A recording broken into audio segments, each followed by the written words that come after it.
Welcome to Paper Quest. I'm Jessie. And I'm James. And we're two friends teaming up in our ongoing quest through the Infinite Library. Each episode, we get together to discuss our latest buddy read, swap stories on our recent solo reads, and talk about the upcoming books we look forward to reading next. This is Paper Quest.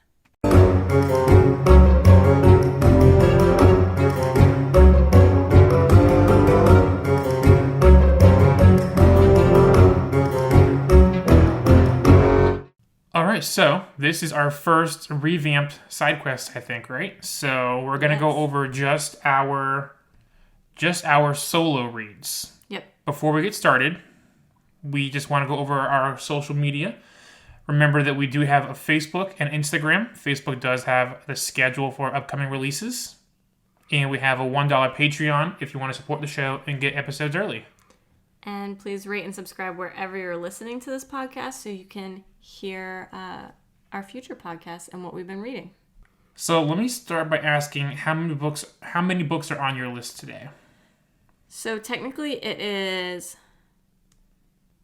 5, but 3 of them go together because they are some cozy mysteries. I have 5 as well, but one of them is me finishing a book from last time. Okay. What is that book? Okay, yeah, I'll start with The Martian. Last time I was halfway through this book, or 70% through it, and I've decided going forward I'm only going to talk about books that I finish so I don't repeat myself. The Martian is a quick synopsis. Freak accident on a Mars mission. The team has to leave due to a storm, and they leave Mark Watney behind, thinking he's dead. Turns out he's alive. He doesn't know that everyone back on Earth knows he's alive, so he thinks he's alone and trying to survive for potentially years until the next Mars mission. Meanwhile, he's become an overnight celebrity back on Earth, and everyone's watching him and trying to figure out how to get back to him. I would say, let's see, it looks like I give this 4 stars. It's extremely fun. It's extremely exciting. You can imagine it's a survival story, so lots of crazy stuff happens. Lots of drama, lots of accidents. I finished it just as strong as I started it. I loved it. Sometimes I got a little bogged down in the science of it all, but it's still very interesting. I still learned a lot from the book. I assume most of it is trying to be as realistic as possible. I also watched the movie after I finished the book. The movie is not as good. I would give it 3 stars. It took a weird direction with it.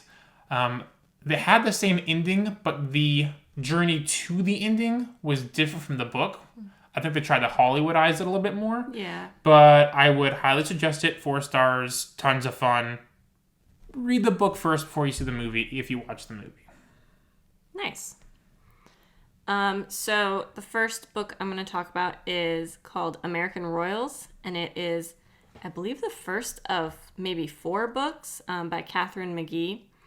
And it's a YA, and it's really interesting because it's a story about if George Washington became king instead of president, and his family continues to rule until now. Okay. So we're following 3 siblings, Crown Princess Beatrice, and she's the first female heir ever. So her grandfather changed the laws before he passed away, and made it so that females could become, queen, I guess. I have a possibly dumb question, but Yes. Did Washington have kids just based off kids that are I think actually... as far as I know, he did have kids. Okay. But my understanding is, when we beat Britain, there was the, are you going to become king now? Like, what are you going to be? And he was like, well, I'm going to make up this thing called president. Mm-hmm. And I'm not going to hold it till I die. I'm going to give it up in 8 years. And that's how kind of our term limits came to be. So none of that occurred. I don't know if that's an original idea, but I have never heard of that, and that's a really cool twist. Well, and then so this Crown Princess Beatrice, and then she has twin siblings, Jefferson. Okay. And Samantha. And basically it's very much they all want things that they can't have. So Beatrice wants to be normal and just be able to go grab a sandwich and not be mobbed or not be followed, to be able to be not perfect, but she's the first female heir. She's she's breaking new ground in all these different ways. So she has this extra pressure of being extra perfect. But then also her little sister Samantha has taken the role of being like the rebel. So she shows up with, the wrong outfit on, or is, doesn't have college plans and is like, I'm going to go be a rock star or something. Jeez, okay. And what Samantha wants is she wants, to be as valued and respected. She doesn't want to be like the throwaway sister. She has no job besides being a princess. And then Jefferson, the prince, he is beloved because he's the only boy. And he's just kind of like this. He has more depth, but he very much comes off as just kind of trying to make everyone happy. And yeah, it's really interesting. It's really fascinating because, I like a lot about history. And they talk about different people and different princess, like real life people. Okay. And I very much think Princess Samantha was basically written to mimic Princess Margaret from Great Britain, who was like wanted to be able to do something in the world, but really just got drunk and hung out. And, okay. So there's more. I'm trying to get them from the library right now. Definitely 4 out of 5. Really fun, really easy, and just an interesting thing to think about.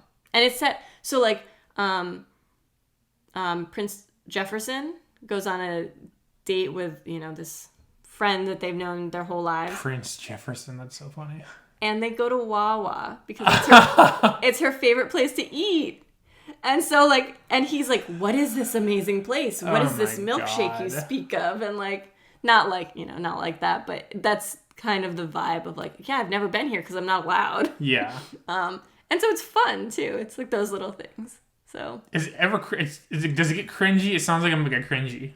Or weird. I don't know. That's such a weird story, but I love the idea of it. No, there's a lot I want to say, but it would be spoilers. Yeah. But it was just fun. It was easy, quick read, and just interesting. And it's a finished series, so you get to actually. I don't know if it's finished. Okay.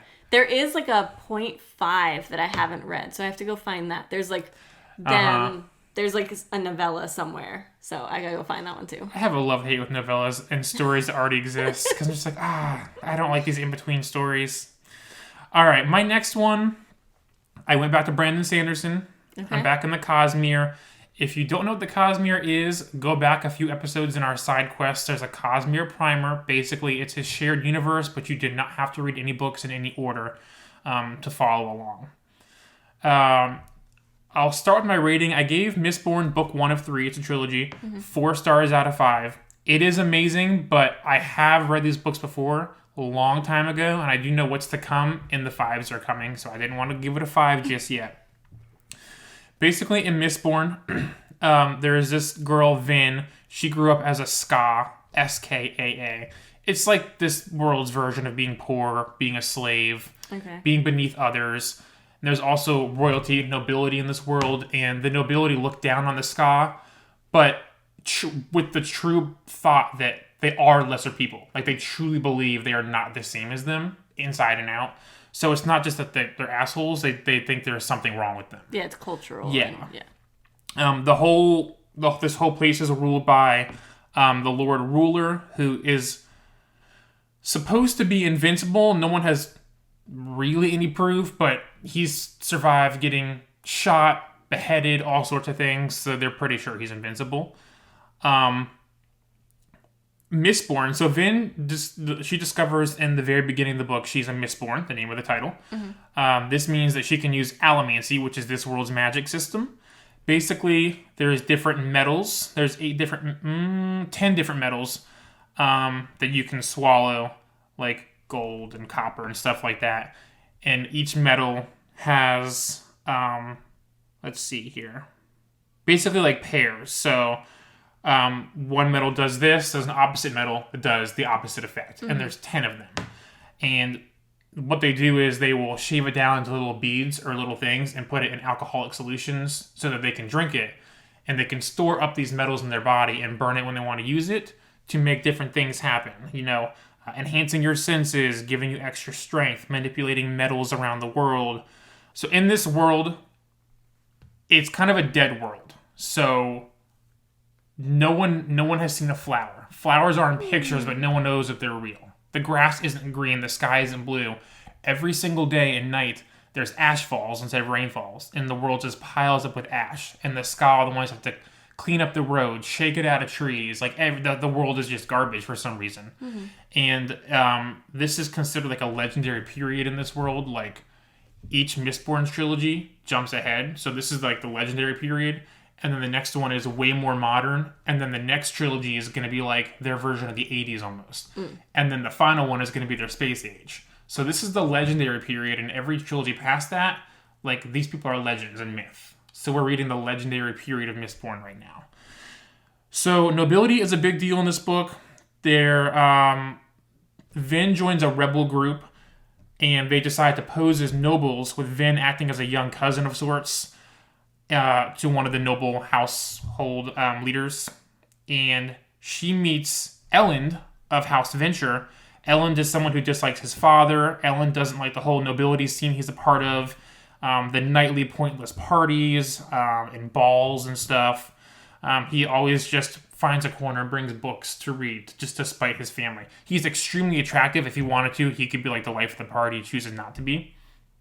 And basically, the whole point is that the rebel leader, or the rebel group, wants to take down the Lord Ruler, who is apparently immortal. They want to stop him and his final empire. That's what this whole place is called. It's the final empire because he's the last ruler and he's going to live forever. He's already lived for hundreds of years. And pretty much in the slightly beginning of the book, once Vin finds this group and learns that she's an Allomancer user, she's a Mistborn, one of the main characters, so Kelsier, or Kel, he's the one that sort of recruits Vin and teaches her about her powers, and he's discovered that there's an 11th metal, and he got his hands on it.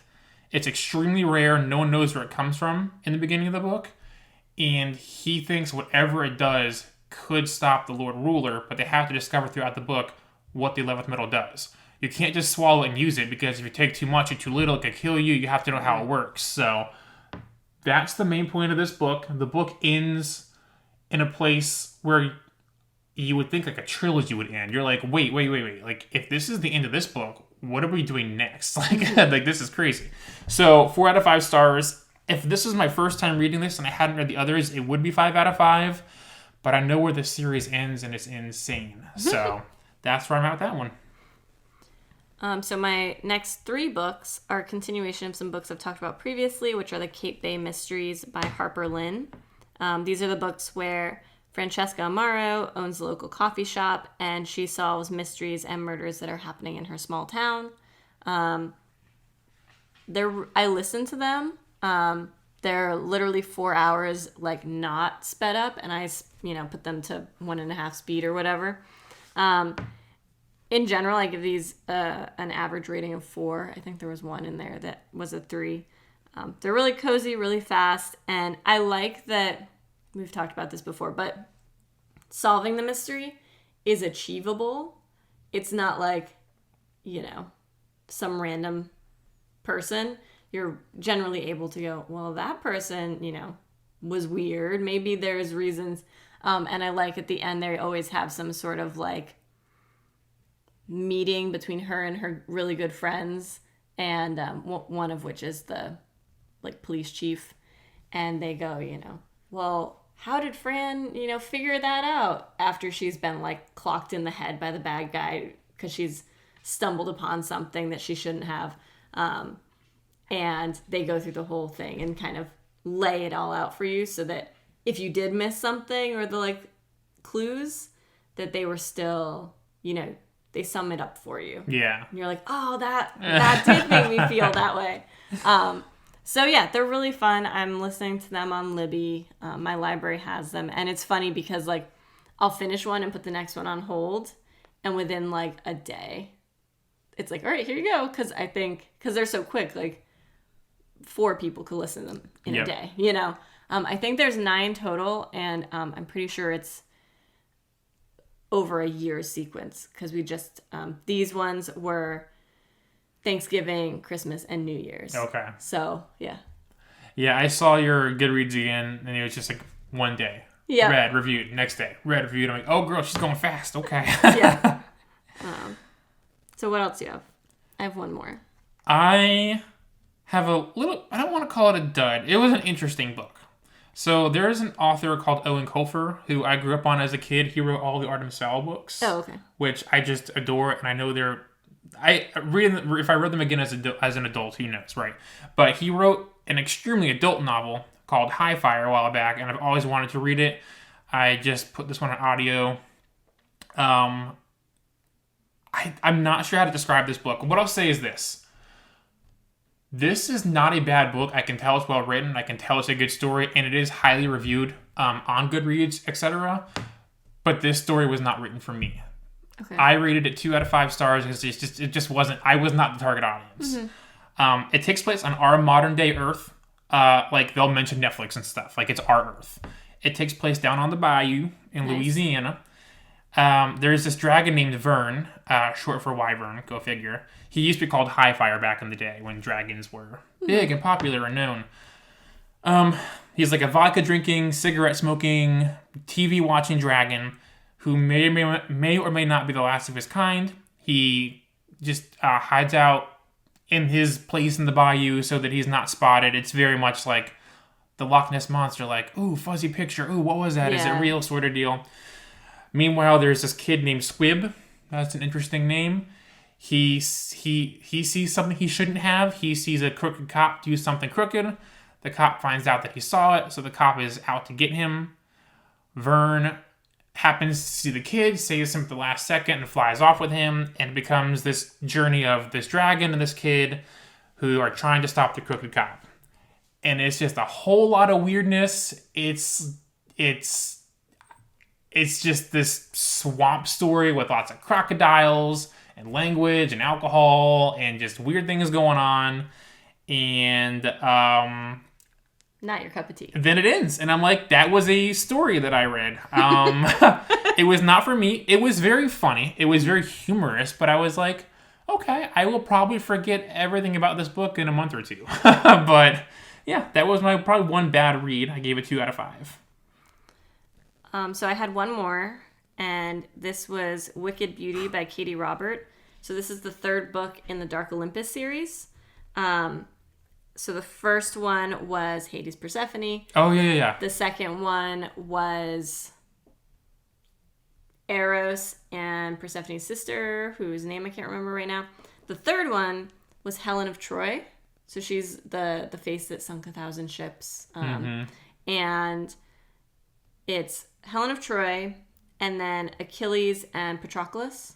And so if you've read Song of Achilles, the legend is that Achilles and Patroclus were best friends and served in the war together. In Song of Achilles, they're lovers. In this book, they're also lovers. And basically, in this world, which is adjacent to our modern world, you can either... There's 13 gods and goddesses. You can either inherit the position. When Zeus dies, his firstborn becomes Zeus, male or female. But then there are certain positions, like Ares, god of war. When that person dies, there's in this case, a tournament.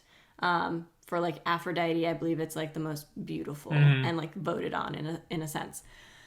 So Helen's the daughter and now sister of Zeus. So her father dies and her brother inherits. Her other sister becomes Aphrodite, and she's literally like just a pawn at this point in her siblings' ruling. And when the spot for Ares opens up, she's like, oh no, I'm not playing that game. I'm going to be one of these 13 too, or live the rest of my life as a prize and a pawn. And of course, she's Helen of Troy, so she's beautiful and amazing. And they have a series of 3 tournaments, and whoever's last standing wins. And it's cool because they include Paris, who was I think in the legend, like the person she was promised to marry, and Hector is Paris's older brother, who's like one of the greatest warriors of all time in the legends. And she falls in with Achilles and Patroclus, and he's got the hardest name ever. I'm sorry. I don't even know that name at all anyways, so that's a new one for me. But she falls in with them. She and Patroclus were in elementary school together, and now, they become a little throuple situation. It's really steamy, but besides that, the premise and the retelling of the original tale is really interesting. And I got to the end, and I was very happy with the ending. And I turned the next page, and I saw that the author is writing a fourth, and I was so happy. Like, the first one, Hades Persephone, great. Second one, Eros, decent. This one, great. So I can only, I think it comes out 2023, and I will be pre-ordering it. I'm very excited. There are other characters that I wanted the third book to be about that you've kind of seen, and I'm like, we need more of these characters. So I'm hoping that they focus on some of the side characters I'm really interested in. I would be curious to read the first one. I don't know how far I'd get in the series, but I probably should try at least the first one. I will bring it over. And they're fast, they're easy, they're fun, and they're just good, enjoyable characters. Like, there's definitely moments where I laughed out loud. There's definitely moments where I'm like, oh no, what's gonna happen? And I also liked, like I said, there's physical combat. She's trying to be the god of war, I'm pretty sure. And the way that she wins is not something that's super unreasonable. Like, she's described as a very petite, like 5 foot, 90 pound woman.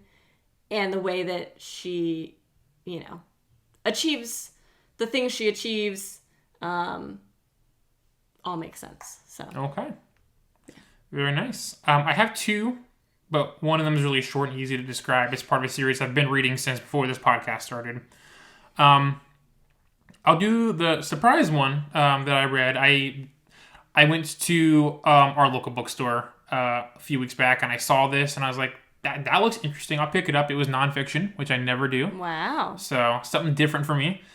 This is called The Soul of an Octopus by Montgomery, subtitled A Surprising Exploration into the Wonder of Consciousness. This book is about the life of octopuses, which I found out octopi is not how you say that. It's octopuses, which is very weird. I was like, I don't like saying that word. It sounds wrong. Little did you know this was actually a science podcast, and we're going to learn the facts of octopuses. Well, here's why this book worked for me. Because it's a nonfiction book, but it's written memoir style, so it's not like a factual, doesn't have like a list of things you're learning. It was memoir style about Sai, who's like this mid-50s woman. And she just learned about octopuses. So,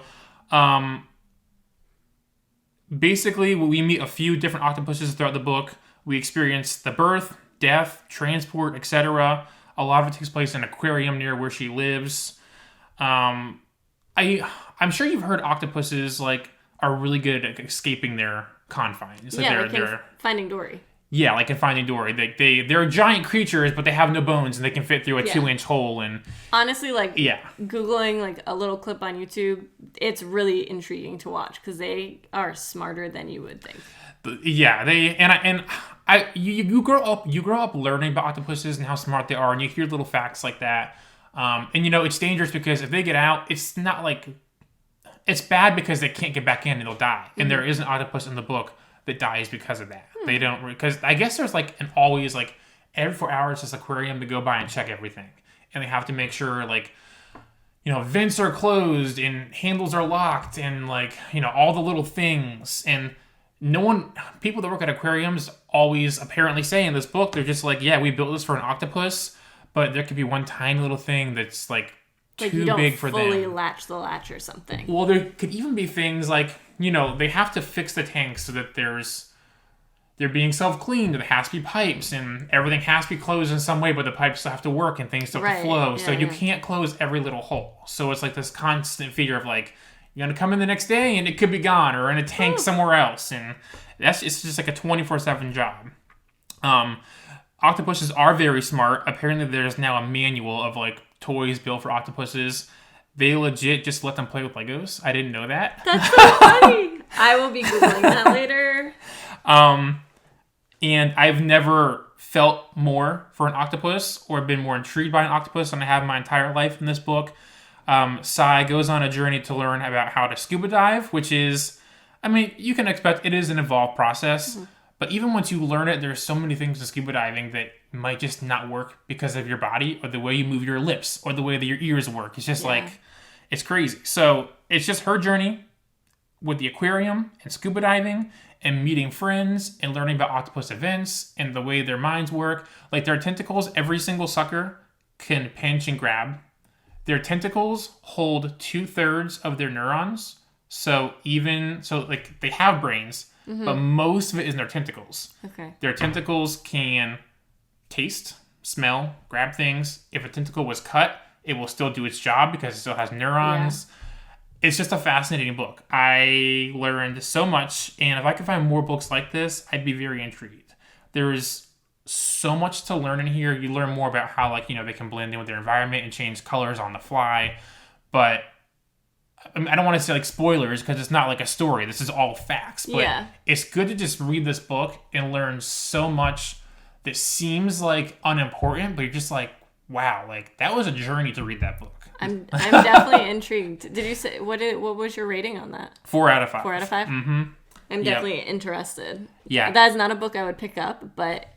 And I did the one thing you're not supposed to do as an adult, and I was like... No, we all do it. I judged the book by its cover. I was like, that's an intriguing, fun cover. Yeah. And octopuses are, they are like a fascinating creature. Like, I'm intrigued.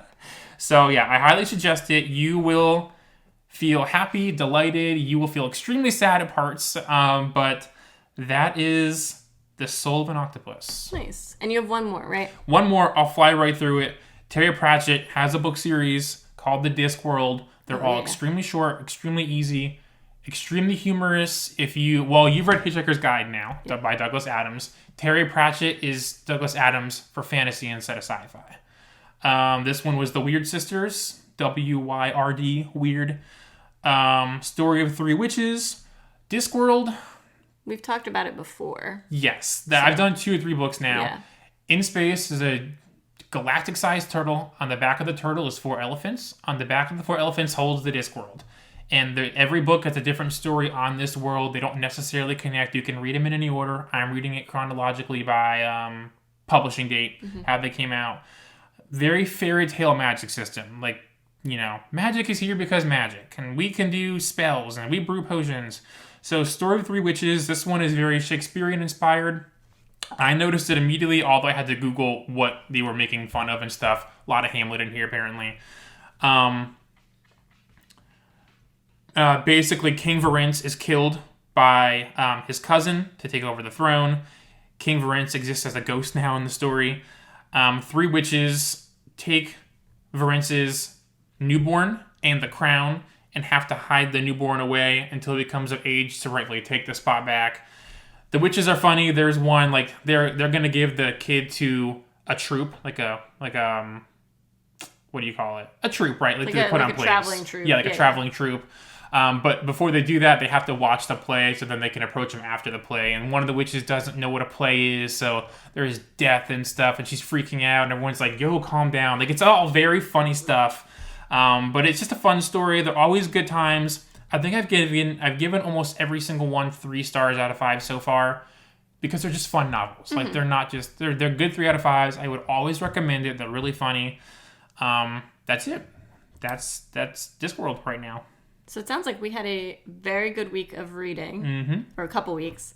If there was one book of your list for people to read, what would you most recommend? I'm going to go with Soul of an Octopus because anyone can read that. It's not just fantasy. It's not just something. And I think it's good to learn something every now and again, and I will be sliding a lot more nonfiction into my reading soon. Nice. That is exciting. Yeah, I think it's really cool. So I will go with Sylvan Octopus, but if somebody wants fiction, I'm going to go with Mistborn. Okay. Yep. I would definitely say American Royals because I think it would, it's more accessible to everyone, especially Americans, because, we learn American history from first grade, and the story, and it has a lot of things that as an American that are like monumental to what our culture is, but in a different way. Yeah, and that's so a really cool twist. I love that. All right, well, tell us about our revamped side quests, how you think it's going, what books you're reading, what we should slide into our own reading schedule. Send James some nonfiction suggestions yes. so that he can broaden his nonfiction horizons. I have to decide if I have to do lots of animal nonfiction, if I'm going to slide in some history. History might bore me, though. I'm not sure. Well, I have some history recommendations for you, so we'll see. I'll just find... I'm sure there's a website that just randomly generates books. We got to try that sometime. I don't know if I could handle that, but we could try. All right. Well, look forward to our upcoming buddy books. I don't know when we're going to slide this into the schedule, so I won't say what we're reading next because it might not be true by the time you hear this. So until next time. Bye. Bye.